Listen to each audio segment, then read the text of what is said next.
Hi dears, welcome back. നമ്മൾ 8ാം ക്ലാസ്സിലെ മാത്സിൻ്റെ 2022-23 annual എക്സാമിൻ്റെ മലയാളം മീഡിയം ക്വസ്റ്റ്യൻ പേപ്പറാണ് ഡിസ്കസ് ചെയ്യുന്നത്.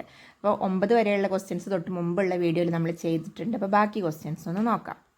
അപ്പോൾ നമുക്ക് 10ാമത്തെ ക്വസ്റ്റ്യൻ എന്താണെന്ന് നോക്കാം.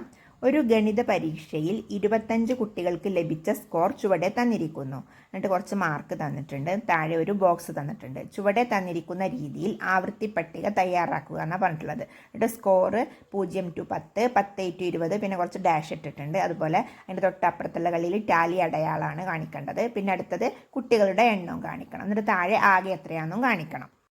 അപ്പോൾ നോക്കൂ, നമുക്ക് ആദ്യം ആ സ്കോർ എന്നുള്ള ആ ബോക്സിലുള്ളത് ആദ്യം കംപ്ലീറ്റ് ചെയ്യാം. അപ്പോൾ അതിൽ ഫസ്റ്റ് എത്രയാണ്? 0 to 10 ആണ്. പിന്നെന്താ 10 to 20 ആണ്. അപ്പോൾ ബാക്കി എന്താ വരുന്നത്? 20 to 30, പിന്നെ 30 to 40, പിന്നെ 40 to 50 വരെ ഉള്ളത് അല്ലേ? 50 വരെയല്ലേ മാർക്ക് കൊടുത്തിട്ടുള്ളത്? അപ്പോൾ 40 to 50 വരെ കൊടുക്കാം. ഇനി അടുത്ത ബോക്സിൽ എന്താ ചോദിച്ചിട്ടുള്ളത്? ടാലി അടയാളപ്പെടുത്താനാണ് പറഞ്ഞിട്ടുള്ളത് അല്ലേ? അപ്പോൾ അത് എത്ര എണ്ണം ഉണ്ട് നോക്കണം. അപ്പോൾ ആദ്യത്തേതിൽ 0 to 10 വരെ ഉള്ളതാണ് നോക്കേണ്ടത്. 0 to 10 വരെ എത്ര കുട്ടികൾ എത്ര മാർക്ക് ഉണ്ട് എന്നാണ് നോക്കേണ്ടത്. അപ്പോൾ നോക്കൂ, ഇതിൽ 8 ഉണ്ട്, 9 ഉണ്ട്, 10 ഉണ്ട്. പക്ഷേ 10 നമുക്ക് ഇതിലേക്ക് കൂട്ടാൻ പറ്റില്ല. 10 അടുത്ത ഇതിലാണ് വരുന്നത്, അടുത്ത സ്കോറിൻ്റെ അടുത്ത കളിയിലാണ് നമ്മൾ 10 കൂട്ടുക. അപ്പോൾ പിന്നെ 0 മുതൽ 9 വരെ 9 ഉൾപ്പെടെയുള്ള സംഖ്യയാണ് നമ്മൾ നോക്കേണ്ടത്. അപ്പോൾ ഇതിൽ 8ഉം 9ഉം അങ്ങനെ 2 നമ്പറാണുള്ളത് അല്ലേ? അപ്പോൾ ഫസ്റ്റത്തെ കളിയിൽ നമുക്ക് ടാലി എങ്ങനെ അടയാളപ്പെടുത്താം? അതെ, ഇതിൽ കാണുന്ന പോലെ 2 വരെ ഇട്ട് കൊടുക്കാം അല്ലേ? ഇനി അടുത്തത് എത്രയാണ്? 10 മുതൽ 20 വരെയുള്ള മാർക്കുള്ളത് എത്ര ആൾക്കാണ് ഉള്ളത് എന്നാണ് നോക്കേണ്ടത്. അപ്പോൾ 10ഉം പിന്നെ 10 ഉൾപ്പെടെ പിന്നെ 20 പാടില്ല, 19 ഉൾപ്പെടെയുള്ള സംഖ്യ എത്ര ഉണ്ട് എന്നാണ് നോക്കേണ്ടത്. അപ്പോൾ നോക്കൂ, ഫസ്റ്റ് ലൈനിൽ എത്രയൊക്കെയാണുള്ളത്? ഒരു 12 മാർക്കുണ്ട്, അതുപോലെ ഒരു 15 മാർക്കുണ്ട് അല്ലേ? പിന്നെ അടുത്ത ലൈനിലോ ഒരു 14 ഉണ്ട്, പിന്നെ അടുത്ത ലൈനിൽ ഒരു 11ഉം ഒരു 10ഉം ഉണ്ട്. അങ്ങനെ 5 മാർക്ക്, 5 എണ്ണമാണ് അല്ലേ? പിന്നെ 10 to 20 ഉള്ളിലുള്ളത്. അപ്പോൾ നമ്മൾ അടുത്ത കളിയിൽ 5 എണ്ണമാണ് വരയ്ക്കേണ്ടത്. അപ്പോൾ 5 എങ്ങനെ വരയ്ക്കേണ്ടത്? 4 ലൈന് നേരെ വരച്ചിട്ട് ഒന്ന് ചരിച്ച് വരച്ചു കൊടുക്കണം.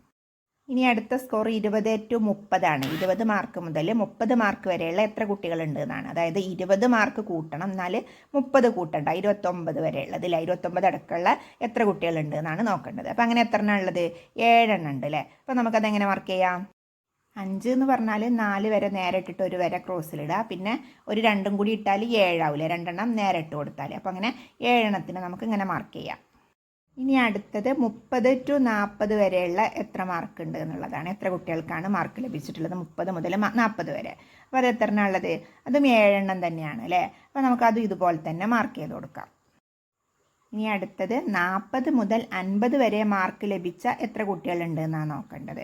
അപ്പോൾ നോക്കൂ, 40 മുതൽ 50 വരെ മാർക്ക് ലഭിച്ച എത്ര കുട്ടികളുണ്ട്? 40 കിട്ടിയ ഒരു കുട്ടിയുണ്ട്, അതുപോലെ 41 ഉണ്ട്, 47 ഉണ്ട്, 42 ഉണ്ട്. അങ്ങനെ 4 കുട്ടികൾക്കാണ് 40ഉം അതിന് മുകളിലും മാർക്ക് കിട്ടിയിട്ടുള്ളത്. അപ്പോൾ നമുക്കത് ടാലിയിൽ എങ്ങനെ അടയാളപ്പെടുത്താം? 4 വരെ ഇട്ട് കൊടുത്താൽ മതി അല്ലേ? അപ്പോൾ 40 to 50ൻ്റെ നേരെ നമുക്ക് 4 വര വരച്ചു കൊടുക്കാം. ഇനി അടുത്ത ബോക്സ് കുട്ടികളുടെ എണ്ണം എഴുതാനാണ്. അപ്പോൾ നമുക്കത് ആ ടാലി മാർക്ക് നോക്കിയിട്ട് തന്നെ എഴുതാൻ പറ്റൂലേ? ആദ്യത്തേതിൽ 2 വരെയാണ്, അപ്പോൾ 2 ആണ്. അടുത്തത് 5 ആണ്, പിന്നെ 7, പിന്നെ 7, പിന്നെ 4. അപ്പോൾ നമുക്കതൊന്ന് എഴുതി കൊടുക്കാം. പിന്നെ ആകെ കുട്ടികളുടെ എണ്ണം ചോദിച്ചിട്ടുണ്ട് അല്ലേ? അപ്പോൾ എത്ര എണ്ണമാണ്? ഇത് 25 ആണ് അല്ലേ? അപ്പോൾ അതും കൂടെ എഴുതി കൊടുക്കുക. 25 എങ്ങനെ കിട്ടിയ? 2ഉം 5ഉം 7ഉം 7ഉം 4ഉം, അപ്പോൾ 25 എന്ന് കിട്ടി. അപ്പോൾ ആകെ കുട്ടികളുടെ എണ്ണം 25 എന്ന് എഴുതിയിട്ടുണ്ട്. ഇനി നമുക്ക് 11ാമത്തെ ക്വസ്റ്റ്യൻ എന്താണെന്ന് നോക്കാം.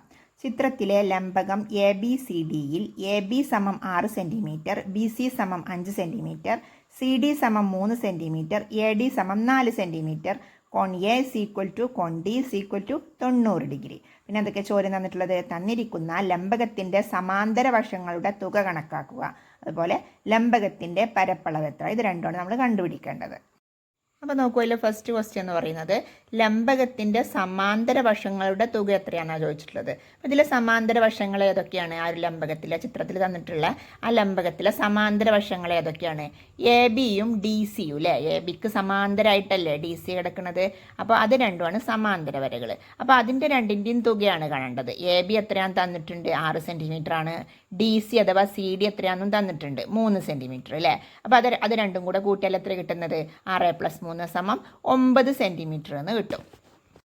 ഇനി ഇതിൽ തന്നെയുള്ള അടുത്ത ക്വസ്റ്റ്യൻ എന്താണ്? ആ ലംബകത്തിൻ്റെ പരപ്പളവ് എത്രയാണെന്നാണ് ചോദിച്ചിട്ടുള്ളത്. ലംബകത്തിൻ്റെ പരപ്പളവ് കാണാനുള്ള സൂത്രവാക്യം എന്താണ്? ഒരു ട്രപ്പീസിയത്തിൻ്റെ ഏരിയ കാണാനുള്ള സൂത്രവാക്യം എന്ന് പറയുന്നത് രണ്ട് പാരലായിട്ടുള്ള ആ രണ്ട് വശങ്ങളില്ലേ, എ ബിയും ഡി സിയും അല്ലേ, അത് രണ്ടും കൂടെ കൂട്ടുക. എന്നിട്ട് അതിൻ്റെ ഉയരം എ ഡി എന്ന് പറഞ്ഞാൽ ഒരു ഉയരല്ലേ, ആ രണ്ട് പാരലൽ ലൈനിൻ്റെയും ഉയരം അത് അതുകൊണ്ട് ഗുണിച്ചിട്ട് രണ്ടുകൊണ്ട് ഹരിക്കുകയാണ് ചെയ്യേണ്ടത്. അപ്പോൾ നമ്മൾ അതെങ്ങനെയാണ് എഴുതുക? Half into A B plus C D. Half എന്ന് എഴുതുക ആദ്യം, എന്നിട്ട് into A B plus C D, അതായത് ആ രണ്ട് പാരലൽ ലൈൻസ് അത് കൂട്ടിയിട്ട് അതിനെ എന്തുകൊണ്ട് ഗുണിക്കണം? ഉയരം കൊണ്ട് ഹരിക്കണം, അതായത് എ ഡി കൊണ്ട് ഹരിക്കണം. അപ്പോൾ അതെത്രയൊക്കെയാണ്? എ ബിയും സി ഡിയും എ ഡിയും ഒക്കെ നമുക്ക് തന്നിട്ടുണ്ട് അല്ലേ. അപ്പോൾ നമുക്കതെങ്ങനെ എഴുതാം? ഹാഫ് ഇൻറ്റു 6+3 ഇൻറ്റു 4 എന്ന് എഴുതാം. പിന്നെ എ ഡി 4 അല്ലേ, ഉയരം 4 സെൻറ്റിമീറ്റർ ആണ്. അപ്പോൾ നമുക്കത് അങ്ങനെ എഴുതാം. ഇനി നോക്കൂ, അതെങ്ങനെയാണ് ചെയ്യുമ്പോൾ ഹാഫ് ഇൻറ്റു 6 3 കൂടെ കൂട്ടുമ്പോൾ 9, 9 ഇൻറ്റു 4 36. അപ്പോൾ 36നെ 2 കൊണ്ട് ഹരിച്ചാൽ മതി. 36നെ 2 കൊണ്ട് ഹരിക്കുമ്പോൾ എത്രയാണ് കിട്ടുന്നത്? 18 ചതുരശ്ര സെൻറ്റിമീറ്റർ എന്ന് ആൻസർ കിട്ടും. നോക്കൂ, ഇനി 12ാമത്തെ ക്വസ്റ്റ്യൻ നോക്കാം. ചിത്രത്തിൽ 3 തുല്യമായ സമഭുജ സാമാന്തരികങ്ങൾ ചേർത്ത് വരച്ചിരിക്കുന്നു. തന്നിരിക്കുന്ന അളവിൽ ചിത്രം വരയ്ക്കുക എന്നാണ് പറഞ്ഞിട്ടുള്ളത് അല്ലേ. അപ്പം നമുക്ക് നമ്മുടെ യുക്തി അനുസരിച്ച് അത് എങ്ങനെ വേണമെങ്കിലും വരക്കാം. അതിൽ എന്താണ് ശ്രദ്ധിക്കേണ്ടത്? അത് 3ഉം തുല്യമായതാണ്, തുല്യമായിട്ടുള്ള നീളം ഇതൊക്കെയാണ്. പിന്നെ എന്താണ്? കോണുകളൊക്കെ തുല്യമായിരിക്കും, അതായത് 2 കോണുകൾ 120 വീതവും 2 കോണുകൾ 60 വീതമായിരിക്കും.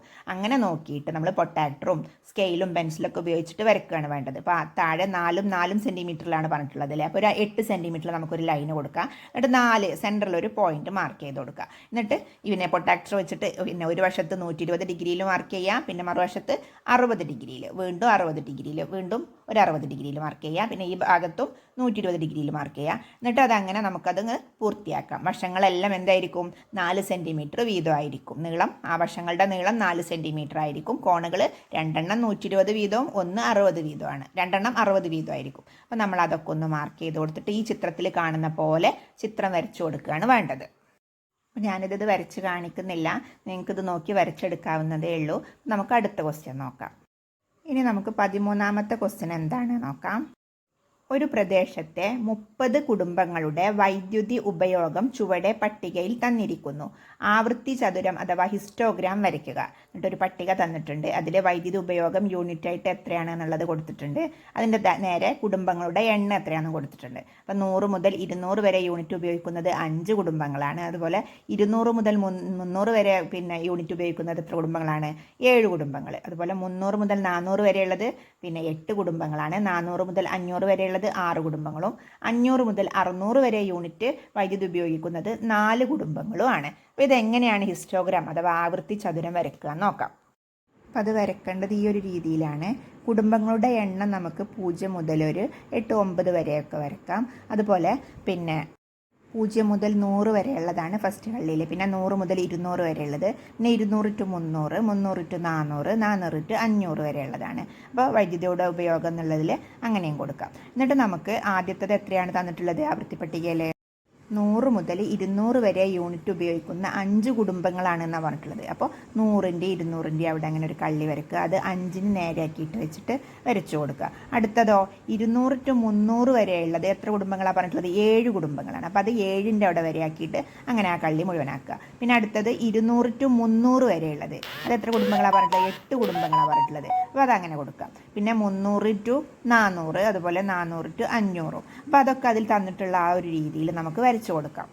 അപ്പം നമ്മൾ ഒന്ന് ശ്രദ്ധിച്ചു കഴിഞ്ഞാൽ വളരെ ഈസി ആയിട്ട് മാർക്ക് വാങ്ങിയെടുക്കാൻ പറ്റിയിട്ടുള്ളൊരു ക്വസ്റ്റ്യനാണിത്. അപ്പോൾ നമുക്ക് അടുത്ത ക്വസ്റ്റ്യൻ എന്താണ് നോക്കാം. ഇനി നമുക്ക് 14ാമത്തെ ക്വസ്റ്റ്യൻ എന്താണ് നോക്കാം. വാർഷികമായി 10% നിരക്കിൽ കൂട്ടുപലിശ കണക്കാക്കുന്ന ബാങ്കിൽ അനു 10,000 രൂപ നിക്ഷേപിച്ചു. 2 വർഷം കഴിഞ്ഞ് വീണ്ടും 10,000 രൂപ കൂടി നിക്ഷേപിച്ചാൽ 3ാം വർഷാവസാനം അനുവിന് ലഭിക്കുന്ന തുക എന്ത് എന്നുള്ളതാണ് ക്വസ്റ്റ്യന്. അപ്പോൾ അതിന് വേണ്ടിയിട്ട് നമുക്ക് ആദ്യം 2 വർഷത്തിന് ശേഷം ലഭിക്കുന്ന തുക കണക്കാക്കാം. 3ാമത്തെ വർഷത്തിൽ മുതലിന് മാറ്റമുള്ളത് കൊണ്ട് തന്നെ അത് നമുക്ക് പിന്നീട് കണക്കാക്കാം. അപ്പോൾ 2 വർഷത്തിന് ശേഷം ലഭിക്കുന്ന തുക സമം P × 1 + R/100 2 എന്നാണ് നമ്മൾ കാണേണ്ടത്. അതിൻ്റെ ഇക്വേഷൻ അതാണ്. അപ്പം അതിൽ P എന്ന് പറയുന്നത് എന്താണ്? മുതലാണ് അല്ലേ. R എന്ന് പറയുന്നത് റേറ്റ് ഓഫ് ഇൻട്രസ്റ്റ്, അതായത് പിന്നെ വാർഷികമായിട്ട് ആ നിരക്ക്, ഇപ്പം കൂട്ടുപലിശൻ്റെ നിരക്ക് എത്രയാണെന്നുള്ളതുമാണ് R എന്ന് പറയുന്നത്. അപ്പോൾ ഇത് വെച്ചിട്ട് നമുക്ക് ഈ ഇക്വേഷന് ചെയ്ത് നോക്കാം. അപ്പോൾ നമുക്ക് ആ ഇക്വേഷനിൽ P എന്നുള്ളത് 10,000, R എന്നുള്ളത് 10 കൊടുത്തു കഴിഞ്ഞാൽ എങ്ങനെ എഴുതാം? അതെ 10,000 ഇൻറ്റു 1+10/100² എന്ന് എഴുതാം അല്ലേ. ഇനി 1+10/100 നമ്മൾ ആദ്യം കാണേണ്ടത്. അപ്പോൾ എത്രയാണ് 1+10/100 എന്ന് പറയുന്നത്? ഒരു ഭിന്നസംഖ്യ. ഇത് നമ്മൾ മുമ്പ് കുറേ ചെയ്തിട്ടുള്ളതാണ് അല്ലേ. അപ്പോൾ 1ഉം 10/100 കൂട്ടുമ്പോൾ 1നെ നമുക്ക് 100/100 എന്ന് വേണമെങ്കിൽ വേഗം എഴുതാം. അങ്ങനെ ആകുമ്പോൾ നമുക്ക് പെട്ടെന്ന് ചെയ്യാൻ പറ്റും. 100 താഴെയുള്ള ഛേദം ഒരേപോലെ ആക്കിയാലാണല്ലോ നമുക്കത് വേഗം കൂട്ടാൻ പറ്റുക. അപ്പോൾ 100/100 എന്ന് എഴുതിയാൽ 1 തന്നെയാണ് 100/100 എന്ന് പറഞ്ഞാൽ. അപ്പോൾ 100/100 + 10/100 വേഗം കണ്ടുകൂടെ? എത്രയാണ്? 100ഉം 10ഉം കൂടെ മുകളിലുള്ളത് കൂട്ടുക. അപ്പോൾ 110, താഴെ 100 എന്ന് തന്നെ എഴുതാം. അപ്പോൾ 110/100 എന്ന് കിട്ടുമല്ലോ. അപ്പോൾ എങ്ങനെ എഴുതാം? 10,000 ഇൻറ്റു 110/100² എന്ന് എഴുതാം അല്ലേ. 110/100² എന്ന് പറഞ്ഞാൽ എന്താ? 110/100 ഇൻറ്റു 110/100 ആണ്. അപ്പോൾ 10,000 ഇൻറ്റു 110/100 ഇൻറ്റു 110/100. ഇനി ആ പൂജ്യങ്ങളൊക്കെ നമുക്കൊന്ന് വെട്ടിക്കളയാം. താഴെയുള്ള 2 പൂജ്യം, പിന്നെ മുകളിലുള്ള 2 പൂജ്യം വെട്ടുക. അങ്ങനെ വെട്ടിക്കളയുമ്പോൾ ബാക്കി എത്രയാണ് കിട്ടുന്നത്? 12,100 എന്ന് കിട്ടും. അതെല്ലാം കൂടെ ഗുണിച്ച് കഴിയുമ്പോൾ നമുക്ക് 12,100 എന്നാണ് കിട്ടുക. അപ്പോൾ 2 വർഷത്തിന് ശേഷം ലഭിക്കുന്ന തുകയാണ് എന്ത്? ഈ 12,100 എന്ന് പറയുന്നത്. പിന്നെ എന്താ ചെയ്തിട്ടുള്ളത്? ഒരു 10,000 രൂപയും കൂടി നിക്ഷേപിക്കുക ചെയ്തിട്ടുള്ളത്.